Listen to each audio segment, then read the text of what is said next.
Hello, everyone. I just want to take a few minutes of your time just to talk briefly about the priority of God's family. If I were to ask you, what are your priorities? What are the most important things to you? You'll probably say God, family, and everything else. And I believe this is the common response that we always give when we ask people, what are your priorities? What's the most important thing to you? And you say, well, God first, then family, and everything else falls after that. And although that's our response, yet our actions are not that.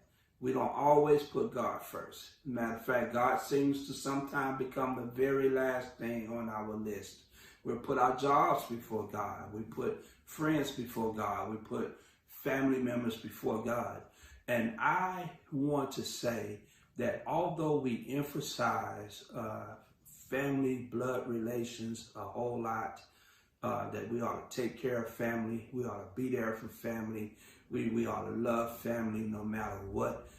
Sometimes we say things like, man, me and my family may not always see eye to eye, we don't always get along, but man, if you did anything to any of us, watch how we come together and stand up to defend our own. And then there are some people who don't cherish family like that. They're distant, they're alienated from their family members, and they rather be with their friends because they find closer bonds and stronger bonds and closer relationships with their friends. And I've heard someone say recently, not all blood is family. Sometimes you can find family in people who are not blood.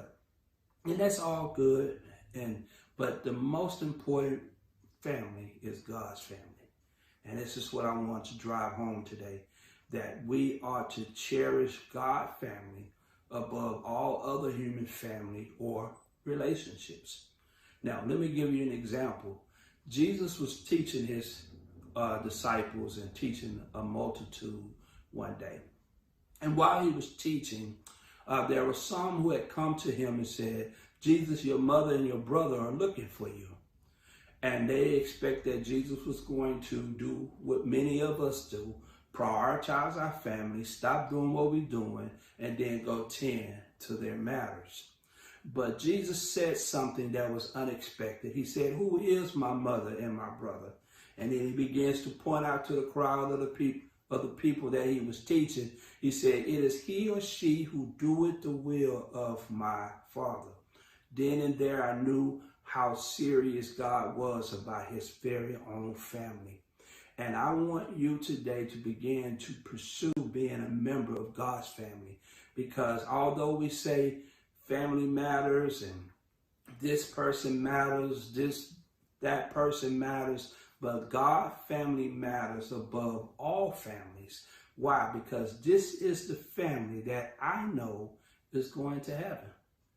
You see, there are people in our blood family, and there are people who are in our family of friends who are not going to heaven. But yet we know that everyone who enters into the family of God is saved and will go to heaven. So I want you, as you begin to cherish family, I want you to prioritize family relationships in your life and make God's family first. And then listen, I guarantee you, when we put God's family first, then God will help us be able to fix the problems and have better relationships with our blood relatives and our circle of friends. See, a lot of times we don't get it. We miss it. We struggle. We're dysfunctional as families. We're distant. We're holding grudges. We're hard-hearted. We're bitter. And we can't let go of the things that have happened in the past. And we're quick to cut people off. Man, I've seen people who endure more drama and trauma and hurt and pain from men and women. But man, let your family hurt you and you will quick to cut them off. But that to me is a result of not really engaging in the highest form of family, which is the family of God.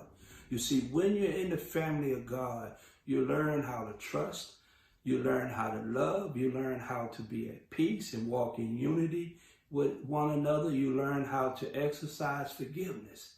And so when that type of relationship cultivates inside of you, and then you go out and begin to be a part of your blood relatives, then, it makes a difference in your fellowship and your engaging with them.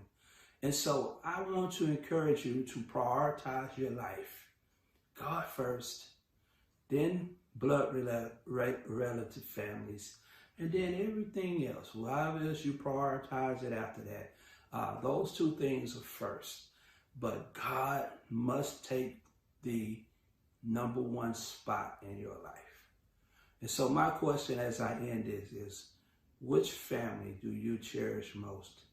And who holds the number one spot in your life? God bless you and keep you is my prayer. Have a great day.